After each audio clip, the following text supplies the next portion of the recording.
বিরাট সুখবর, কৃষক বন্ধু প্রকল্পের খরিফ মরশুমে টাকা নিয়ে বড় আপডেট।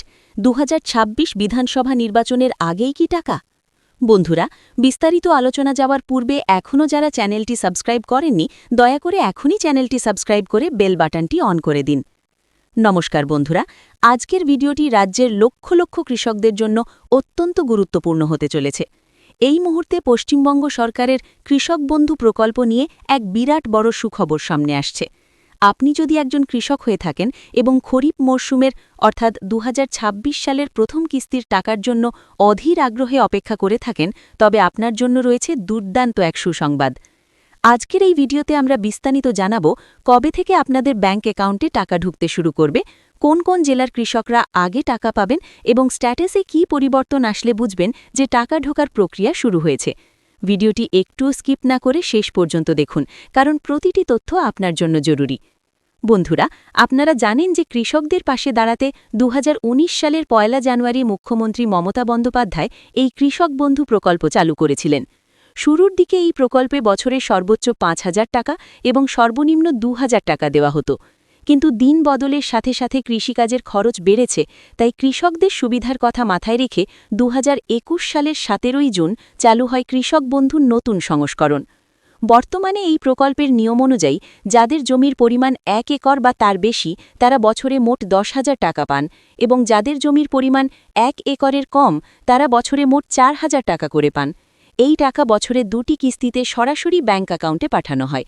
প্রথম কিস্তি অর্থাৎ খরিফ মরশুমের টাকা দেওয়া হয় এপ্রিল থেকে সেপ্টেম্বর মাসের মধ্যে এবং দ্বিতীয় কিস্তি অর্থাৎ রবি মরশুমের টাকা দেওয়া হয় অক্টোবর থেকে মার্চ মাসের মধ্যে। এই প্রকল্পের একটি অত্যন্ত মানবিক দিক হল এর জীবন বীমা সুবিধা।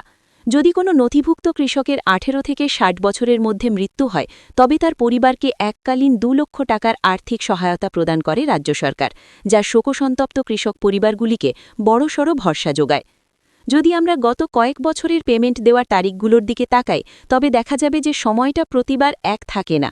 ২০২১ সালে টাকা দেওয়া হয়েছিল ১৭ই জুন, ২০২২ সালে দেওয়া হয়েছিল ২৭শে জুন, ২০২৩ সালে পঞ্চায়েত ভোটের কারণে অনেক আগেই অর্থাৎ ২৬শে এপ্রিল টাকা দেওয়া হয়েছিল, ২০২৪ সালে ১২ই জুন এবং ২০২৫ সালে ২৯শে জুলাই কৃষকরা টাকা পেয়েছিলেন। বন্ধুরা, চলতি ২০২৬ সাল হল পশ্চিমবঙ্গের বিধানসভা নির্বাচনের বছর। গত ১৫ই মার্চ নির্বাচনের দিনক্ষণ ঘোষণা করা হয়েছে এবং এপ্রিল মাসের ২৩ ও ২৯ তারিখে ভোটগ্রহণ অনুষ্ঠিত হবে।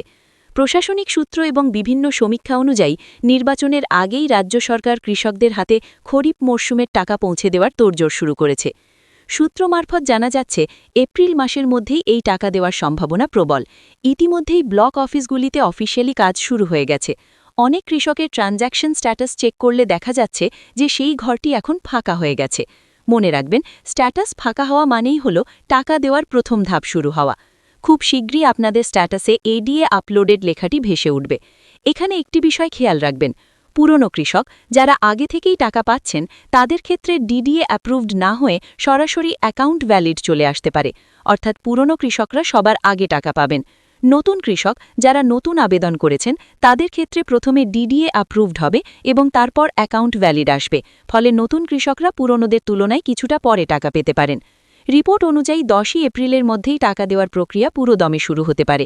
ইতিমধ্যেই অনেক কৃষকের স্ট্যাটাসে এডিএ আপলোডেড চলে এসেছে, যা একটি অত্যন্ত ইতিবাচক সংকেত। বিভিন্ন সমীক্ষা অনুযায়ী প্রাথমিক পর্যায়ে যে জেলাগুলোতে আগে টাকা পৌঁছানোর সম্ভাবনা রয়েছে সেগুলি হল নদিয়া, মালদা, কোচবিহার, হাওড়া, পূর্ব ও পশ্চিম মেদিনীপুর, বাঁকুড়া, বীরভূম, পুরুলিয়া, উত্তর ও দক্ষিণ দিনাজপুর, উত্তর ও দক্ষিণ ২৪ পরগনা, হুগলি ও পূর্ব ও পশ্চিম বর্ধমান। তবে পর্যায়ক্রমে রাজ্যের সমস্ত জেলার কৃষকরাই এই সুবিধা পাবেন। আপনি কি সম্প্রতি নতুন জমি কিনেছেন এবং কৃষি অফিসে গিয়ে সেই তথ্য আপডেট করার জন্য ফর্ম জমা দিয়েছিলেন? যদি আপনার স্ট্যাটাসে নতুন জমির পরিমাণ আপডেট হয়ে থাকে, তাহলে খুশি হওয়ার কারণ আছে। আপনি এবার থেকে ওই অতিরিক্ত জমির জন্য বাড়তি টাকা পাবেন। কিন্তু সাবধান, যাদের স্ট্যাটাসে আধার নম্বর দেখাচ্ছে না, তারা দেরি না করে এখনই কৃষি অফিসে গিয়ে আধার লিঙ্কের কাজ সেরে ফেলুন। পাশাপাশি আপনার ব্যাংক অ্যাকাউন্টের কেওয়াইসি আপডেট আছে কিনা তা অবশ্যই যাচাই করে নিন। গত রবি মরশুমে দেখা গেছে অনেক কৃষকের সব ঠিক থাকা সত্ত্বেও শুধু ব্যাংক অ্যাকাউন্টের সমস্যার কারণে টাকা ক্রেডিট হয়নি। তাই ব্যাংক অ্যাকাউন্ট সচল রাখা এবং কেওয়াইসি করা অত্যন্ত জরুরি। বন্ধুরা, এই ছিল আজকের কৃষক বন্ধু প্রকল্পের খরিফ মরশুম নিয়ে লেটেস্ট আপডেট। আশা করছি আজকের তথ্য আপনাদের উপকারে আসবে। টাকা ঢুকতে শুরু করলেই আমরা ভিডিওর মাধ্যমে আপনাদের সবার আগে জানিয়ে দেব। তাই এই রকম আরও গুরুত্বপূর্ণ আপডেট পেতে আমাদের চ্যানেলটিকে এখনই সাবস্ক্রাইব করে রাখুন এবং পাশের বেল আইকনটি প্রেস করে দিন। ভিডিওটি ভালো লাগলে একটি লাইক দিন এবং আপনার পরিচিত সকল কৃষকদের সাথে শেয়ার করে দিন, যাতে তারাও এই আপডেটটি জানতে পারেন। সবাই ভালো থাকবেন, সুস্থ থাকবেন। ধন্যবাদ।